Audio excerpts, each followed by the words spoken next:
देश में सबसे बड़ा वोट चोर कौन? राहुल गांधी ने अमित शाह को संसद भवन में चुनौती दिया, कहा कि दम है तो डिबेट कर लीजिए, हम आपको साबित कर देंगे कि आपने वोट चोरी किया है।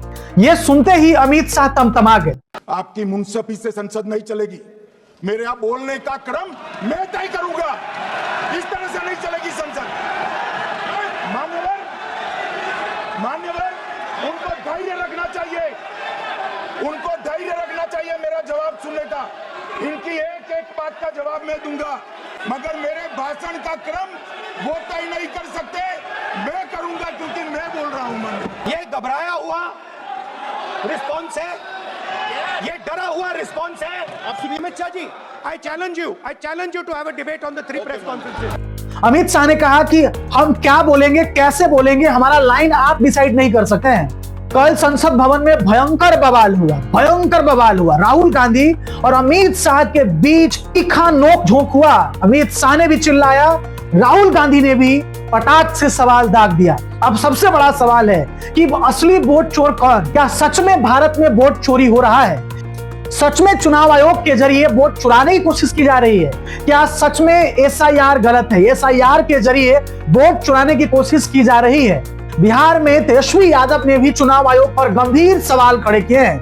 कपिल सिब्बल के इंटरव्यू में तेजस्वी यादव ने कहा था कि हम यहाँ पे हारे नहीं हैं, हमें हराया गया है। यदि सीधे तौर पर हम आपको कहें तो बिहार में मशीनरी की जीत हुई है और लोकतंत्र की हार हुई है। लगातार राहुल गांधी ने 3 बार प्रेस कॉन्फ्रेंस किया और भारतीय जनता पार्टी पर वोट चोरी का आरोप लगाया। राहुल गांधी ने चुनाव आयोग को भी नहीं छोड़ा, चुनाव आयोग को भी सीधे कटघरे में खड़ा किया। भारतीय जनता पार्टी को राहुल गांधी ने सीधे तौर पर वोट चोर कहा। राहुल गांधी ने कहा कि जनादेश की इस देश में चोरी हो रही है। बीजेपी वालों ने हरियाणा में वोट चोरी की। राहुल गांधी ने कहा कि लगभग 19 लाख फेक वोटरों ने वोट किया और भारतीय जनता पार्टी को जितवाया। भारतीय जनता पार्टी के खिलाफ आखिर देश में एंटी इनकम्बेंसी क्यों नहीं बनता है? राहुल गांधी का संसद भवन में सबसे बड़ा सवाल था।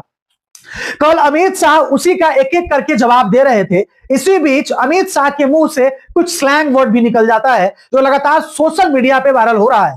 बीजेपी के कुछ लोग कह रहे हैं कि यह स्लिप ऑफ टंग है, तो विपक्ष के लोग कह रहे हैं कि अमित शाह घबराए हुए थे, अमित शाह डरे हुए थे, अमित शाह के ओठ कांप रहे थे और उस डर के कारण, डर में अमित शाह ने अपने मुंह से गाली दिया। ये पार्लियामेंट्री शब्द नहीं है, ये सही बात। राहुल गांधी ने कहा कि महाराष्ट्र में वोट चोरी हुआ। राहुल गांधी ने कहा कि कर्नाटका में वोट चोरी हुआ। राहुल गांधी ने आरोप लगाया कि बिहार में भी वोट चोरी हुआ। यानी कि लगातार देश के अलग अलग हिस्सों में एसआईआर के जरिए, स्पेशल इंटेंसिव रिवीजन के जरिए भाजपा वाले वोट चोरी कर रहे हैं और वोट चोरी कर करके वो सत्ता में बना रहना चाहते हैं। इसके जवाब में अमित शाह ने कहा कि मैं आपको बताता हूं कि असली वोट चोर कौन था। आखिरकार सच में किसने वोट चोरी की? अमित शाह ने कहा कि असली वोट चोर तो नेहरू जी थे। सरदार वल्लभ भाई पटेल को 28 वोट मिले थे, नेहरू जी को तो 2 वोट मिले थे। आप बताइए किसको प्रधानमंत्री बनना चाहिए था? वल्लभ भाई पटेल को बनना चाहिए था। अमित शाह ने इंदिरा गांधी पर भी आरोप लगाया। अमित शाह ने इंदिरा गांधी पर भी वोट चोरी का आरोप लगा दिया। अमित शाह ने कहा कि आप जब चुनाव जीतते हैं तो आप नया कुर्ता पहन करके शपथ ले लेते हैं, लेकिन जब हम चुनाव जीतते हैं तो कहते हैं कि वोट चोरी करके चुनाव जीता।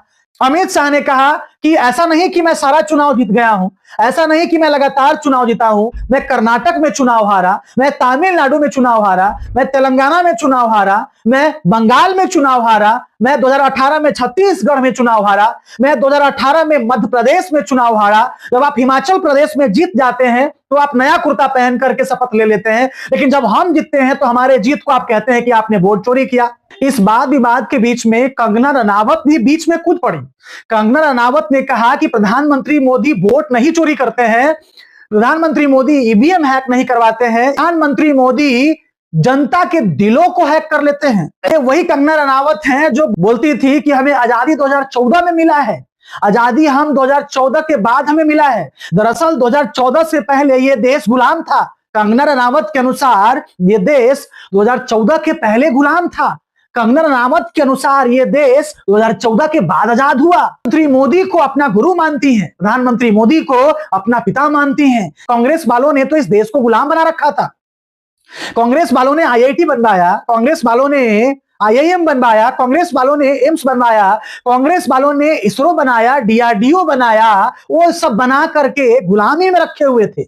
मोदी जी आए तब से ये देश आजाद हुआ था। बिहार में विपक्ष के नेताओं ने सीधा आरोप लगाया कि बीजेपी वालों ने जनादेश की चोरी की है, ये मशीनरी की जीत है और ईवीएम के जरिए यहां पे जीतने की ईवीएम के जरिए भाजपा यहां सत्ता में आई है। लेकिन क्या संसद भवन में केवल यही मामला था जिस पे चर्चा होना चाहिए? कि जनता सवाल पूछ रही है कि भारत में कई ऐसे मुद्दे हैं जिस पे विपक्ष और सरकार चर्चा नहीं करती है। भारत में महंगाई एक मुद्दा है, उस पे चर्चा होना चाहिए था। भारत में लगभग 45% से ज्यादा युवा बेरोजगार है, उस पे डिबेट होना चाहिए था। तो इन तमाम मुद्दों पर डिबेट नहीं होता है और अननेसेसरी मुद्दों पर पार्लियामेंट में डिबेट होता है। भारत के लोगों ने सवाल पूछा, तमाम लोगों ने सोशल मीडिया पे सवाल पूछा कि क्या सरकार को अग्निवीर पे डिबेट नहीं करना चाहिए? क्या विपक्ष को अग्निवीर के मुद्दे पर सवाल नहीं पूछना चाहिए? 4 साल के बाद युवा बेरोजगार हो जाते हैं, 4 साल के बाद युवा बेरोजगार। अडानी अंबानी के मामले पर चर्चा नहीं होना चाहिए। कुछ लोगों ने तो यह भी सवाल पूछा कि चाइना ने भारत के जमीन को कब्जा कर रखा है, क्या उस पर संसद में चर्चा नहीं होनी चाहिए थी?